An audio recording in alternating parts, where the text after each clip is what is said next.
Well, welcome everybody. My name is Ann Dolin, and as a former public school teacher, in fact, I taught grades 4th and 6th, and in my last 26 years of leading educational connections, I've seen the vast impact reading has had on kids from kindergarten to college level.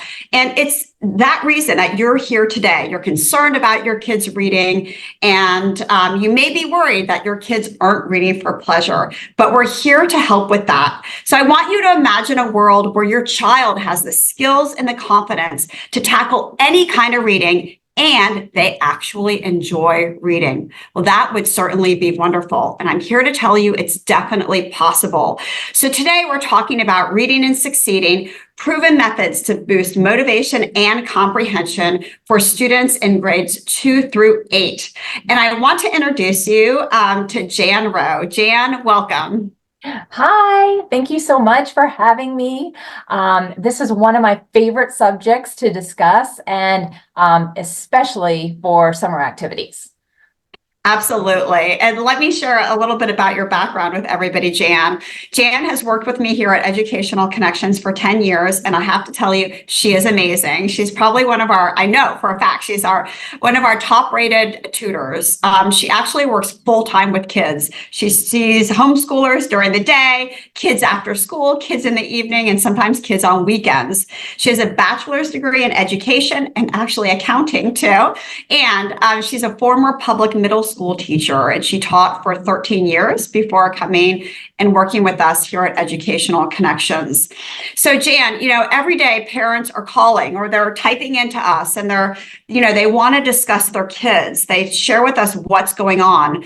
And when it comes to reading, tell me if this sounds familiar to you, they'll say things like, my child won't read out loud, or they won't read independently.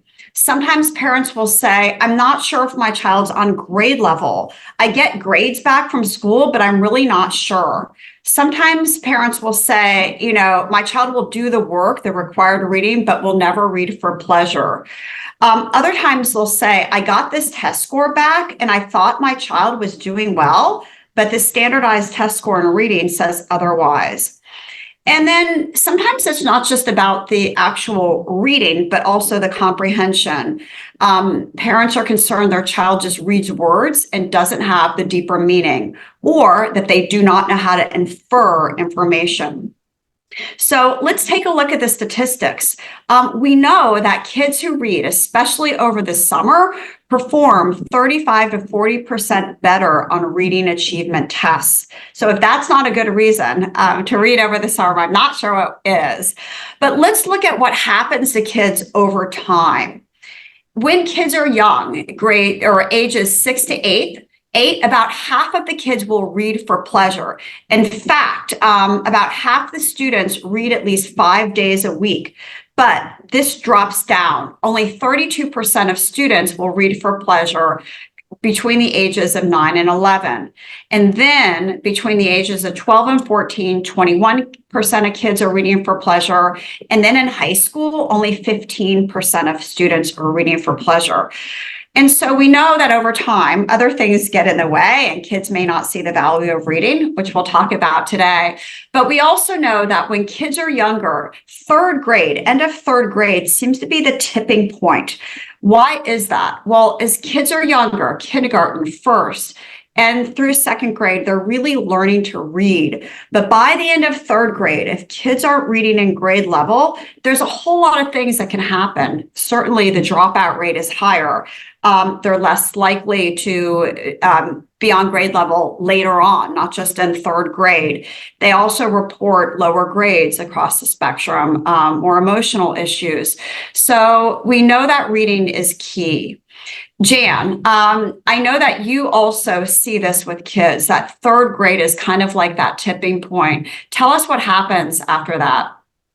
Yeah, so after the third grade, again, they are reading, they're learning to read up through third grade, but then once they hit fourth grade, then they're not teaching as much to read as they're giving them plenty of things to read. So we're also wanting them to be able to endure and continue and persevere through the reading passages. And if they're having a difficult time in, say, third grade, once they get to fourth grade, it becomes very difficult for them to read all the material that they're getting.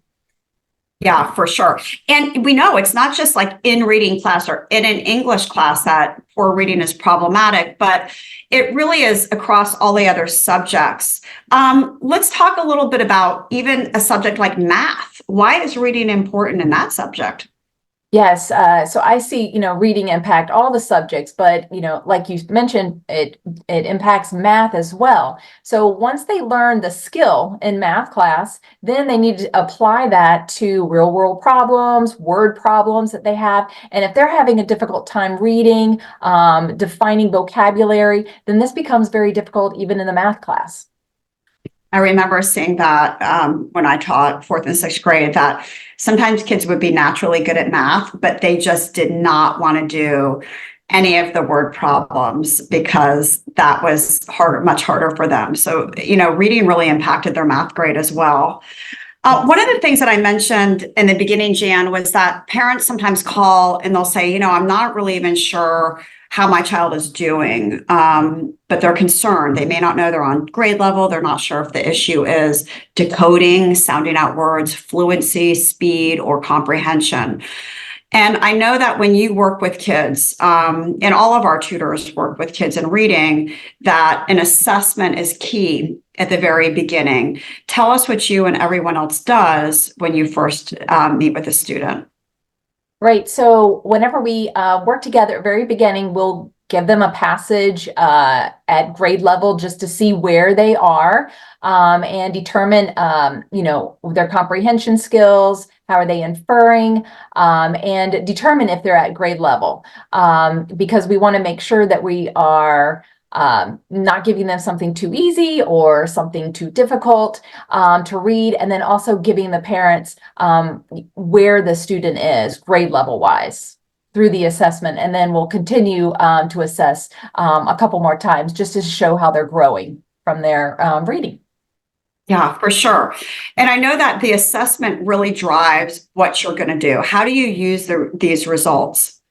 Yes, so once we get the assessment done and we determine what grade level they're reading at, we can also see the Lexile, and then this will help determine which books that they would like to read. And we can pull up those types of books or those level of books and see which ones that they have the most interest in.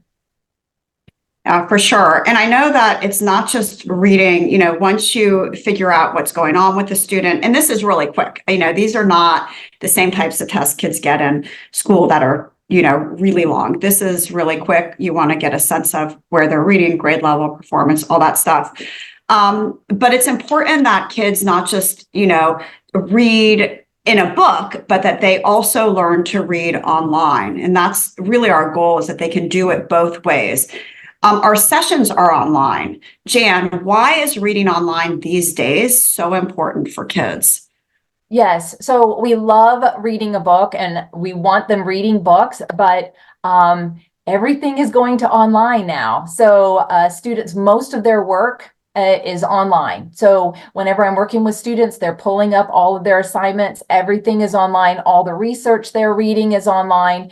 And so when we work with them online, if we're working with just reading a book, I can pull the book up and we can go through that page together. So if they're reluctant to read, then this is sometimes a nice way for the student to go through reading a book with me. So we'll pull up the page and then I'll say, okay, let's go through this page. And then I want you to tell me which words that you might have trouble reading. Just scan it and they will highlight it. Then I also show them how they can use the cursor to keep their place when they're going through the passage so that it can help them focus. So it's so online is a little bit easier for us to show them what to do when they're actually doing it with schoolwork, and they're also doing it with assessments, reading assessments. And so on the next slide, I also have another example we can show. So this is a passage that we can work together with. I can work together with the student, and this is a good example of showing them how to model the reading comprehension. So what I do is I'll read the paragraph, and then I stop and I will talk out loud, think out loud, let them know how I'm comprehending what my comprehension is of the paragraph. Then I also can annotate on there and show them ways to annotate, and they can annotate with me, so that we can do the lesson together. And I can also think out loud so that I can model what we want to do and how we want to help with comprehension and how we comprehend. So that usually helps the student quite a bit with their comprehension and inferring and annotations. I love that idea, Jan, and I found that to be really successful when I worked with students as well, because they don't always get that in class. And we think like, oh, you should be able to do this. You should be able to think about this and be able to pull important information and to pause when you don't understand and go back and reread. But they don't. They really don't. And the only way they get that is through a good reader modeling it, where you're reading it and you're kind of talking out loud, like you mentioned. And then they're like, oh, that's how you do it. Not to be so beneficial. And I love this example here that, because distractibility for our kids is an issue, that they're always doing something, and that really keeps their interest for sure. So thank you for sharing that. So you talked a little bit about comprehension. Let's talk a little bit about inferencing. And first, tell us what that is and why it's important and how you help students build inferencing skills. Yes. So to infer, whenever I'm teaching this is very important to model this, because inferring is so difficult for kids, especially in the younger ages, because they just don't know what it is. And so how I start is I'll put a picture up and show them, okay, what is going on in this picture? How can I infer what time of year it is? What are the things that we know from our own life experiences? And how can we infer what's going on in this particular picture? And kids tend to do really well with pictures. And they can say, oh, this is what's going on. They're playing basketball, or this is in the winter. And so we go through and we do quite a few of those. Then we can apply that to the reading passages. Okay, the same thing that you did with the pictures, let's do with the reading passage. They didn't tell us it's winter, but we can infer it's winter because they're wearing jackets so we go through that process, and we just talk about it out loud and tell them, and go through what I'm doing and what's going on in my mind when I'm inferring. I like that a lot. And I think that really in education, we're moving away from how old was the character? What's, name? And so much of the expectation now is around deeper level thinking. Now, part of this, Jan, we know is getting kids to actually like what they're reading. Yes. How do you find materials that kids are going to actually enjoy? And tell us about high interest passages. Okay, so when I saw this the first time I saw this, I don't like snakes, but I am incredibly interested in Snake Island. And when I started reading this, I got so excited about learning about Snake Island and how it came about with the rising water, and learning that these snakes are the most venomous snakes in the world.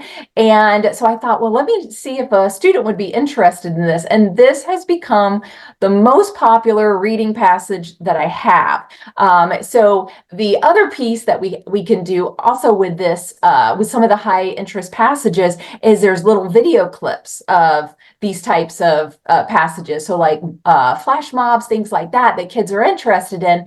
And so with Snake Island, it's the same. There's nobody can go to this island. This is a private island because the snakes are so venomous. But they have a 60-minute special on it. And some of my youngest kids are like, can I watch that? Can I watch that? So that they can see the so many snakes that are on this island and how it came about. But the good thing about the snakes, they're actually getting their venom and they're using it for medication. And so that's, even like more interesting. We're like, wow. So yeah, I love bringing up these high interest passages. And when I do that, then I have kids that don't read, and they're like, oh, I want to read a lot more about the snakes and learn about some of the other animals and things like that. So and I absolutely love this one. I know you're really good at working with kids that just absolutely hate to read. And you were telling me this story last week about this student who his mom called our office and wanted to get him a reading tutor, and he was assigned to you, and he wouldn't even look you in the eyes at first. Is that right? Yes, he was not having it. He did not want to have a session. And I had to take a step back and say, okay, so what are some interests that you have? What are some things? And at first he wasn't giving me anything. And then I said, well, what do you do, whenever you're, doing something you really like to do? And he mentioned Roblox.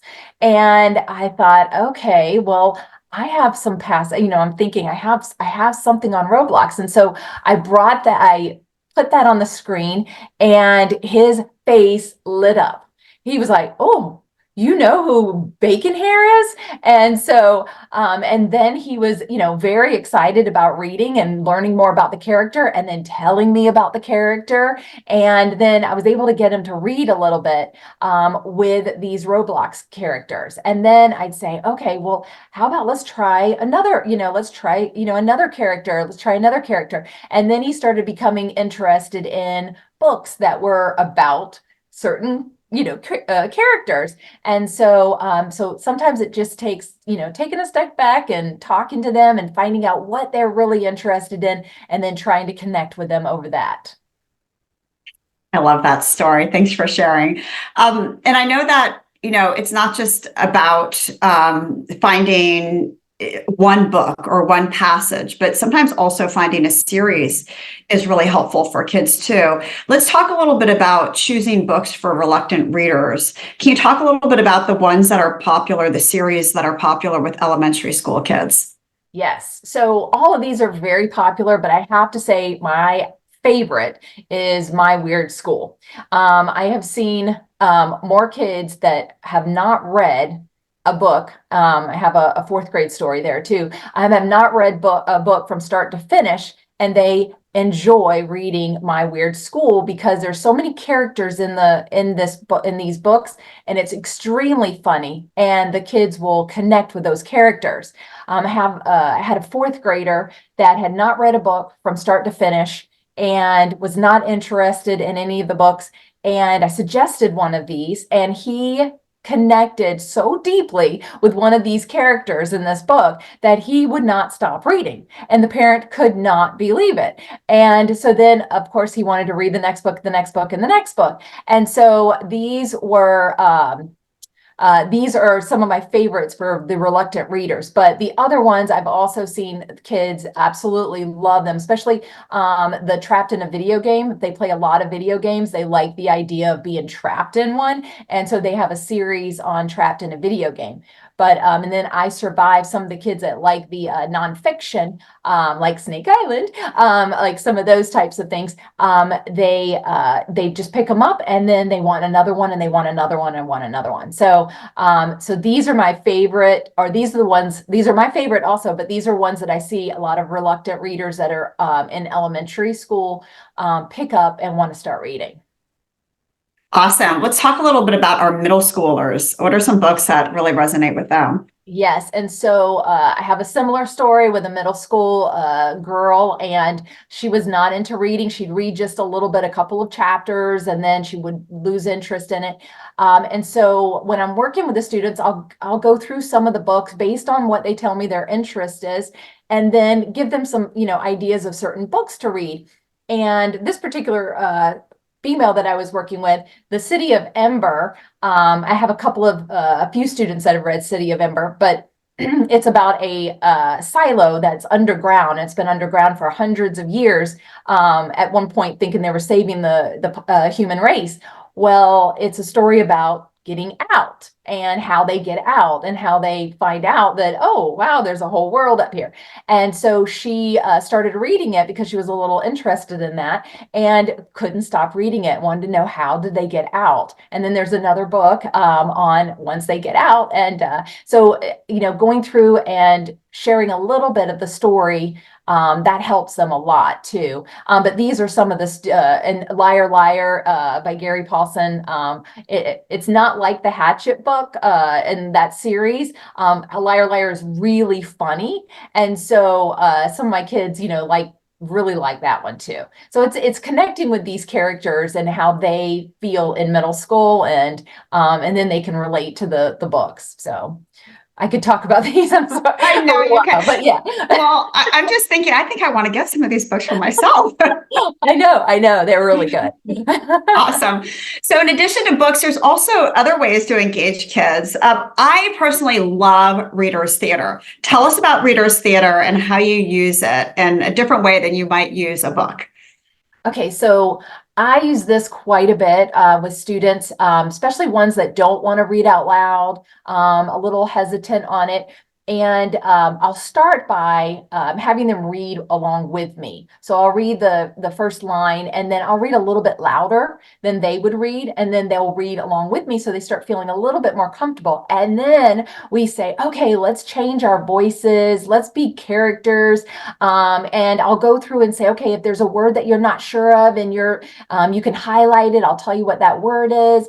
And we go through it like we're acting, and they love it. And they just start laughing, and they're like, I want to do another one next time. So this tends to get a lot of the kids interested, just to get them started with the reading. And it helps because there's only little sentences that they have to read at times, and then they can be somebody else. I love that, Jan. So along the way, we're also helping kids to improve their concentration and focus. And a lot of parents will say, my child just doesn't have the focus anymore to sit down and read a lengthy passage. How do you help kids improve in this area?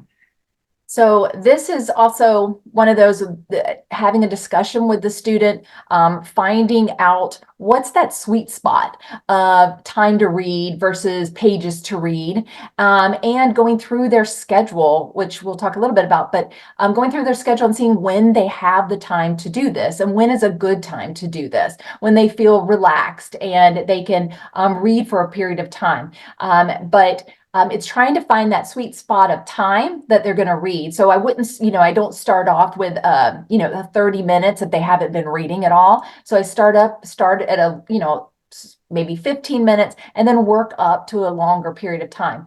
But once you find the book or the passages that they're interested in, and it doesn't always have to be books, we can start with high interest passages that lead to books. But once they find those, they tend to want to keep reading, and they want to find out what's going to happen, or they want to investigate or research what they've read. So that's usually how I do it to find that sweet spot of time that they feel that they can read. Jan, what are scavenger hunts? So with some of the students that are reluctant readers, and even ones that love to read, I'll make it a little bit of a game. So let's go to the passage and find this, or let's go to the passage and find this. And so it becomes like a little scavenger hunt. Who's the first one that can find, something about the character or a quote from the character. So those are the types of little games that we play when we're reading our books or reading our passages. And I have to think that something like that, where it's like a little bit of a competition, would work really, really well. A parent just said, how do you help a child with ADHD or low level autism focus? And I would think that type of thing where they're actually doing something is super helpful. Right. And so a lot of the students that I work with, they'll highlight and keep their focus as they're going through it. They'll take there's the highlighter that's the erasable highlighter, invisible highlighter, and you can go through it. It'll highlight and then it'll erase. So they go through that, and that can help them keep their focus. And then what I do also during the sessions is we practice to see how long they feel that they can focus. So I'll say, let's just do a practice and see how you feel after 5 minutes. And then let's talk about the book or talk about the passage. And they, oh, okay, I felt I could stay focused for that 5 minutes. Okay, well, let's try 8 minutes now. And so we practice that during the session so that they feel comfortable with the period of time that we've picked out, and then also using the strategies of, maybe using something to keep their focus, or sometimes we do like index cards, things like that, to help them keep their focus and not see everything on the page. And then something that you also mentioned, drawing can help them too. A little doodle also helps. Yeah, for sure. All right. So you mentioned planning. Let's go there next, because actually reading and executive function can kind of go together. How do you help kids with executive function skills through reading? Yes. So some schools do have reading assignments and packages, and then some students are just reading for fun and for learning. So what we'll do is we'll take what we're going to do for the reading, and we're going to plan it out on, say, maybe the Google calendar, or if they have an agenda or they have their own summer calendar, go through and determine, when they have activities, and then put in when is a good time for you to read. And then we're going to take the book or the passages, and we're going to determine how many pages that you can read per time that you sit down to read. And then every session we'll check in on that. And if they haven't been able to keep up with it, we can see, is there some adjustments that we need to make. But that's how we'll go through the process of planning, following through with what we've planned, making adjustments if we need to make adjustments due to other things that come into your life, and then get to the end of the assignment if if it's been assigned, or the end of the book, and then we can go through a little activity for ourselves for the book. Jan, just to wrap up, I know that keeping parents informed and sharing progress is really important to you. How do you use that assessment you did at the beginning to show progress and then share that with parents? Yeah, so at the beginning, when we start working with the student, we will give them the baseline, see what grade level they're reading, and then reassess them another time just to see and show the growth and how they are moving forward. And then through the session notes, we can put at what grade level they're reading, what we are suggesting for books, or maybe some possible ideas for books, so that the parent can go there and have that information available when they're ready to either go to the library or get some books. Awesome. Thank you for that, Jan. I love all of these suggestions. And so if we can help any of you, we'd be more than happy to do so. One of the things that I think we're really good at here at Educational Connections is just really talking to parents and getting a sense of what's going on in their homes, what are the issues their kids are facing. And we're happy to have a conversation with you about reading. Kathy, Jennifer, and Ann Stewart all work directly with parents. And if we can help you, feel free to schedule a call with us. You can grab your phone, scan this QR code, and it will take you to our calendar. And you can set up a 20-minute meeting. And during this time, we'll ask you lots of questions like the history of your child, what's happened in school, what's going on with reading. And in this conversation, you're going to get some nuggets of information that you can take away and use for yourself. And we'll also share with you information on how we work with kids and our services to see if that's a match for you. So again, if we can be of assistance, feel free to set up a call. You can also find more information on our website at ectutoring.com. All right, Jan. So I see a bunch of questions in the chat. I'm going to go over the questions, and I just want to let everybody know after we wrap up, there will be a survey that pops up on your screen. If you would be so kind to complete that survey for us, that would be super helpful for us to understand what you liked and are planning for the future too.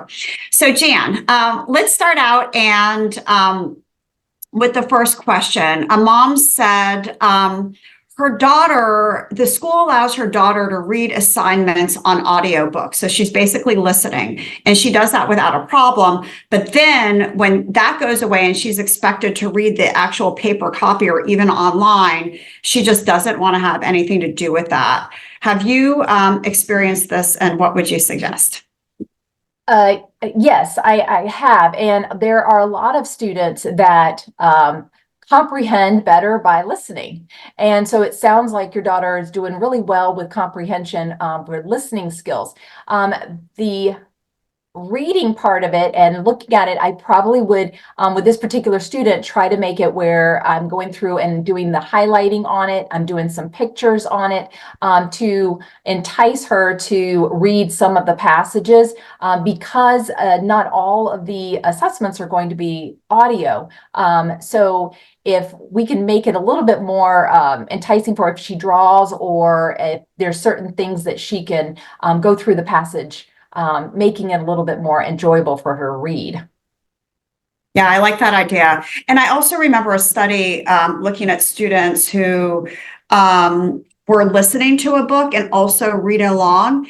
And that improved their reading more than, and these were books that were just above the student's grade level. That improved their fluency and comprehension more than just reading the book in itself. So it could be maybe for the student, the book might be challenging.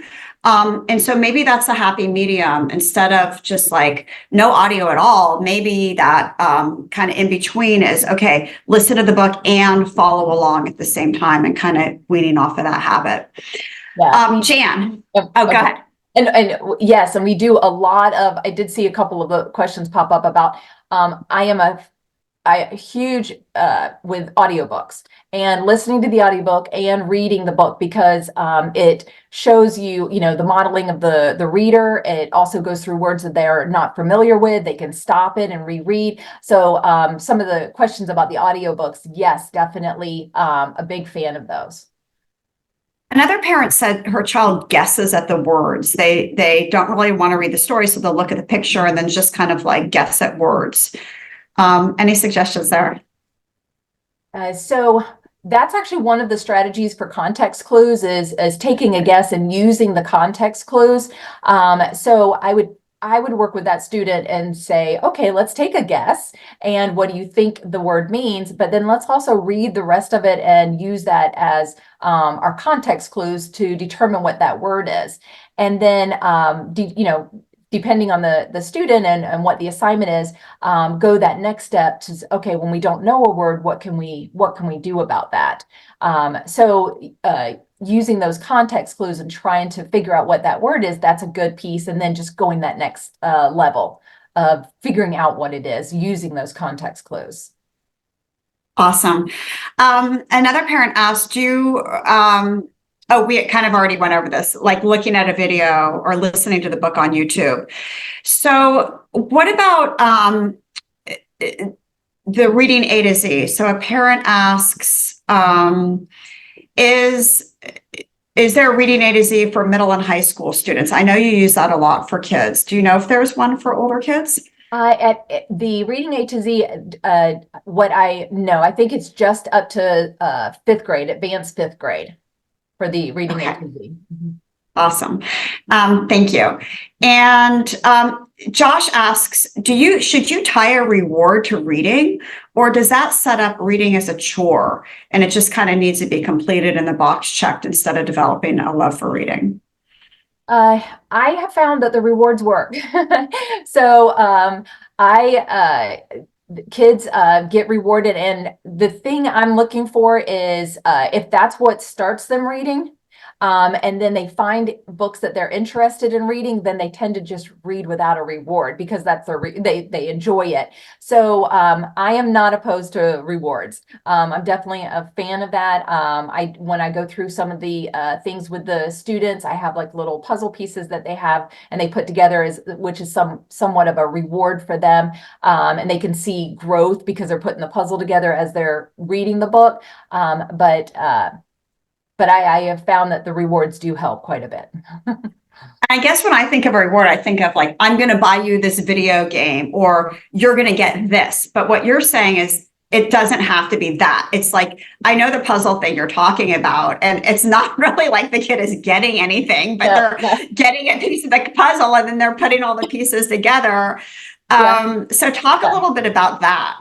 Yeah, so it's just a puzzle that they cut out, and they're really cool. They're cool pictures. They're like video game characters and things like that. And so they take the piece, and as they read each chapter, they put a piece of their puzzle together. And then by the time they get the book finished, they have a whole like little poster that's put together. And that seems to be fun for them, and they enjoy doing that. And so they look at that as like a little, okay, I've done this. This is kind of a little reward piece. And then I've had like little rewards, just like little educational games that we'll play in the middle of doing some of our reading, and that tends to help them a little bit too, taking those little bit of brain breaks and doing. But yeah, so the rewards that I'm talking about are really small rewards. Sometimes kids just get very and they get encouraged and motivated when they see oh, how much I've read, or a little like star chart, or even the older kids like these,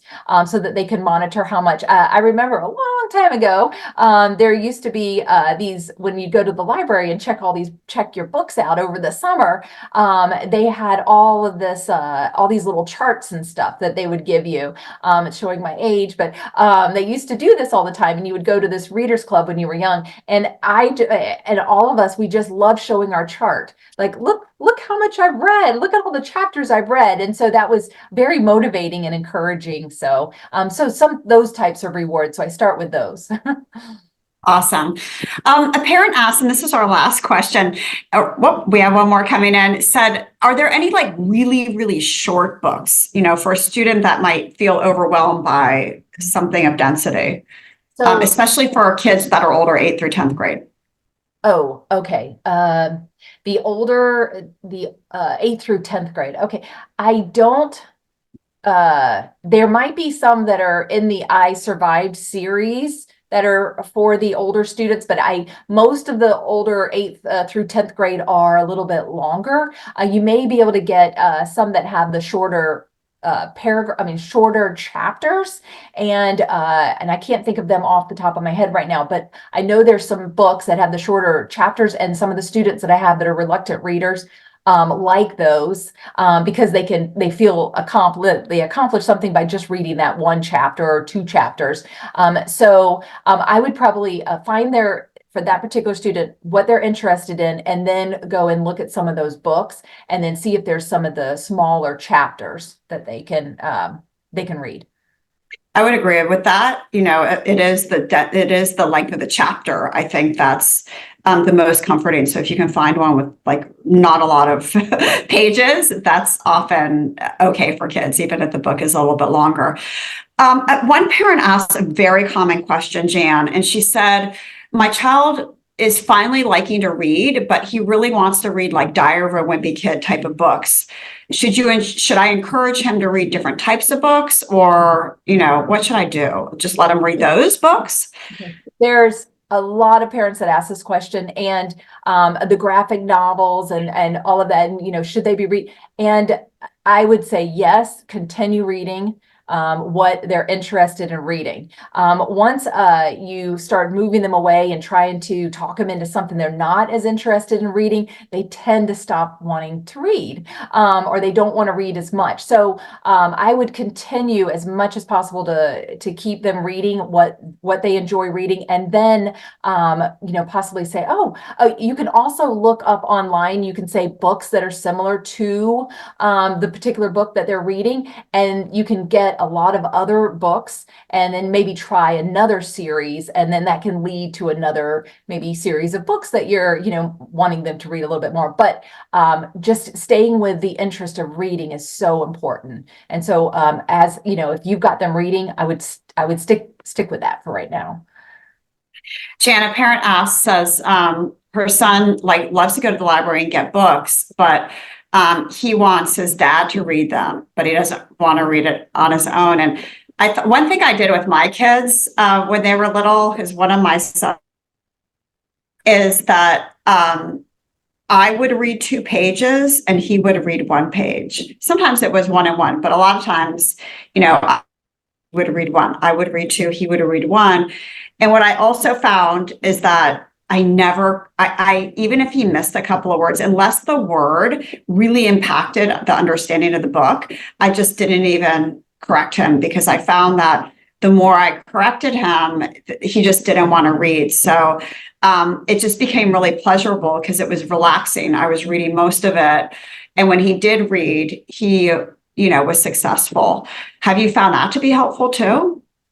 Yes. And what I've done with the students is, just like you said, a page or 2 pages, and then sometimes I'll just start with, they just read one paragraph. I'll read 2 pages. They just read a paragraph, and they get to pick what paragraph. And it's usually the smallest paragraph there is, but that's okay. And so they'll say, oh, I'm gonna, over the next 2 pages, which paragraph do you want to read? And they'll pick that, and then I'll say, okay, is there any words in here that you want to go through before we read it so that they feel comfortable? And then I'll say, I can even read it with you. I'll read a little louder than they would read, and they can read under me. And then they start feeling really comfortable. Now, having books read to them is extremely helpful because they can hear how you're reading. You get to talk to them about what's going on in the story, how you comprehend it. So I would probably just start off with just, having them pick a little bit to read, and then they'll probably start reading a lot more. And yeah, so that's my suggestion. And yeah.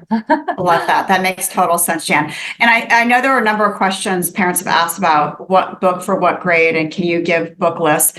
And I think what would be helpful is what we can do. We're going to send the recording to this out tomorrow, and we'll include some books that we talked about for various grade levels, and so that you can have easy access to that. I think that's it, Jan. We covered so much. Thank you for being my guest today. You've been amazing. I love these strategies. Thank you, everybody, for coming out this afternoon. And again, if we can be of support to you in your journey this school year and this summer, you just let us know. Have a great day, everybody, and thank you. Bye-bye. Thanks, Jan. Bye. See you later. Bye, everybody.